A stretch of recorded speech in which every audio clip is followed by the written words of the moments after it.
Ok, plongeons directement dans le vif du sujet. L'objectif de cette analyse d'aujourd'hui, c'est de décortiquer la mécanique ultra précise d'une promesse financière. Comment est-ce qu'une simple phrase, vraiment juste une poignée de mots, arrive à capter l'attention de manière aussi fulgurante? Et surtout, comment ça déclenche une réaction émotionnelle quasi instantanée? C'est exactement ce qu'on va voir tout de suite en examinant l'architecture de cette fameuse phrase. 0 €. Le vide absolu. C'est un chiffre qui résonne avec une brutalité assez folle, non? Quand vient le moment de faire le point sur ses finances personnelles, lire ou entendre ce montant précis, ça provoque presque instantanément une secousse psychologique. On ne parle pas d'une vague approximation du genre petite épargne ou pas grand-chose de côté. Non, c'est le néant total, le point de départ le plus bas possible. Mettre ce chiffre en avant, ça crée un choc frontal direct, une vraie prise de conscience qui fige littéralement l'attention. 0 € d'épargne à 40 ans, la méthode exacte pour rattraper le temps perdu rapidement. Voilà, c'est le texte source, brut, qui va servir de fondation unique à notre décryptage d'aujourd'hui. Maintenant, ce qui est vraiment intéressant avec cette structure, c'est qu'elle se divise en deux actes. D'abord, on a un constat particulièrement alarmant, et boum, c'est immédiatement suivi par la promesse d'une résolution infaillible. Section 1. Le choc des 40 ans ou le poids psychologique d'une étape charnière. Ce premier acte narratif ne fait pas que signaler un simple manque d'argent. Il vient ancrer un sentiment d'urgence dans un cap temporel qui est culturellement très lourd. 40 ans, ce n'est carrément pas un âge choisi au hasard. C'est le milieu de la vie. C'est l'instant classique où les bilans personnels et professionnels s'imposent à nous et pèsent yeux lourds sur la conscience. En isolant cette partie avec un point d'interrogation, ça force une introspection qui peut faire mal. Ça met vraiment en lumière le contraste énorme entre les attentes de la société, cette idée un peu tenace qu'à 4 décennies, la stabilité matérielle devrait être une évidence, et la réalité abrupte d'une situation sans le moindre filet de sécurité. La question claque comme un défi très personnel.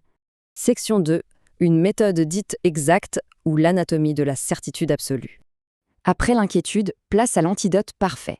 L'énergie change du tout au tout ici. On passe d'un doute profond à un espoir brillamment affirmé. Continuons et regardons comment cela se construit pour contrer l'angoisse de tout à l'heure. Le choix des mots est d'une habileté redoutable.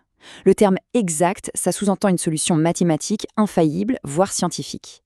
L'idée, c'est d'offrir une garantie de contrôle absolu et de rationalité pure face à un problème financier qui, au fond, génère énormément de vulnérabilité émotionnelle.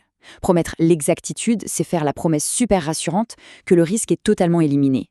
Mais ça amène naturellement à se poser une question cruciale. Une certitude mathématique est-elle vraiment possible dans ce domaine? Rattraper un retard financier, qui est par nature complexe et plein de facteurs imprévisibles, est-ce que ça peut véritablement se résumer à une formule parfaitement exacte? C'est quand même fascinant de voir comment ce vocabulaire joue sur l'illusion de la perfection scientifique pour convaincre et surtout pour pacifier l'incertitude économique. Section 3. Rattraper le temps perdu ou le paradoxe du temps et de la vitesse. C'est pile à cet endroit que se cristallise une tension incroyable dans la conclusion de la phrase. D'un côté, on a le poids énorme du temps perdu, toutes ces années écoulées sans accumuler le moindre capital, et de l'autre côté, le mot rapidement, qui amène une urgence presque allaitante. Et ça illustre brillamment la tension centrale de notre texte source. On propose là un remède quasi instantané pour une condition qui a littéralement mis des décennies entières à s'installer. C'est l'ambition d'effacer toute la lenteur du passé par la vélocité extrême du présent. Un grand écart spectaculaire. Et pour terminer ce décryptage, une dernière réflexion s'impose. Est-ce que la véritable valeur d'une telle accroche se trouve vraiment dans la rigueur scientifique de la méthode qu'on nous vend? Ou bien est-ce que c'est plutôt dans le puissant déclic psychologique qu'elle arrive à provoquer? Finalement, bien au-delà de l'anxiété qu'elle génère au départ, cette architecture de mots insuffle une ébie profondément libératrice, celle qu'il n'est jamais trop tard pour agir et redresser la barre. C'est une démonstration remarquable de la façon dont de simples mots façonnent notre rapport intime à l'argent et à la promesse de l'avenir. Alors sommes-nous séduits par la logique ou sauvés par l'espoir ?